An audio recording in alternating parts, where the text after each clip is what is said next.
ત્યારની છોકરીઓની છે ને સહન શક્તિ નથી, કોઈને કામ કરવું નથી, હરવું છે ફરવું છે જલસા કરવા, મા બાપ જોતા નથી, વાંધો ન્યા નડે. અને જે મળ્યું છે એનાથી વિશેષ ગોતવા માટે જ આ બધું થાય છે કે આમાં કંઈ દમ નથી, આમાં કંઈ જામે એમ નથી. અત્યારના સમયમાં છૂટાછેડા એટલે કે ડિવોર્સના પ્રશ્ન વધતા જાય છે, એનું કારણ શું હોઈ શકે? અત્યારની છોકરીઓની છે ને સહન શક્તિ નથી, કોઈને કામ કરવું નથી, હરવું છે ફરવું છે જલસા કરવા, મા બાપ જોતા નથી, વાંધો ન્યા નડે.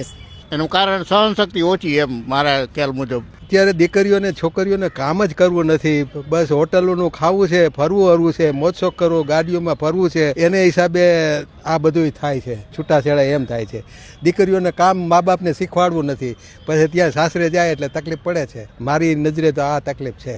સહન કરવું નથી અને જે મળ્યું છે એનાથી વિશેષ ગોતવા માટે જ આ બધું થાય છે કે આમાં કંઈ દમ નથી, આમાં કંઈ જામે એમ નથી. સહન શક્તિ છે નહીં, કાંઈ કોઈને રસોઈ બનાવી નથી, ખવડાવ પીવડાવ નથી, વડીલોને વાતચીત કરવી નથી, કાંઈ કરવી નથી. બસ એ પોતાની મસ્તીમાં જ રહેવાનું હોય. એકાબીજાને તણાવ વધી જાય, આ મને પસંદ નથી, ઓલું મને નથી ગમતું, ને બધી વાત પૂરી કરી નાખે. વધારે પડતા આ બધા તણાવ જ છે, બીજું કાંઈ નથી. સહન શક્તિ નથી, પહેલાં જેવી સહન શક્તિ હતી, નિભાવી લેવાની જે આદત હતી એ અત્યારે નથી. બસ દેખા દેખી, હરવું ફરવું ને ખાવું પીવું, બીજું કાંઈ છે નહીં. કોઈનામાં સહન શક્તિ નથી, અત્યારે કામ કરવું નથી. સંયુક્ત કુટુંબ હતું, બધા અંદરો અંદર જીવન પસાર કરતા અને આનંદ ને મોજ જ હતો. કોઈને ઉપાધિ જ નહોતી.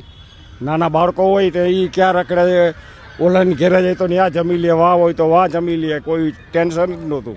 બહાર જવાનું કેમ કે બીજા હારે લફડું હોય, કે બીજા હારે કકારે જવું હોય એની હારે લફડું હોય, કાં તો ઘરનાઓને કઈ ગમ્યું ન હોય, કાં એના ઘરે આવું હારાથી નોકરું થવું હોય, એને દોલત પ્રોપર્ટી હારું નોકરું થવું હોય. પણ આમની બાઈઓને એને છોકરીઓને ગમે એમ કરીને અલગ થવું છે, કેમ કે બીજાની રાહ જોતો હોય બેઠો હોય છે, એટલે અલગ થઈ જાય છે.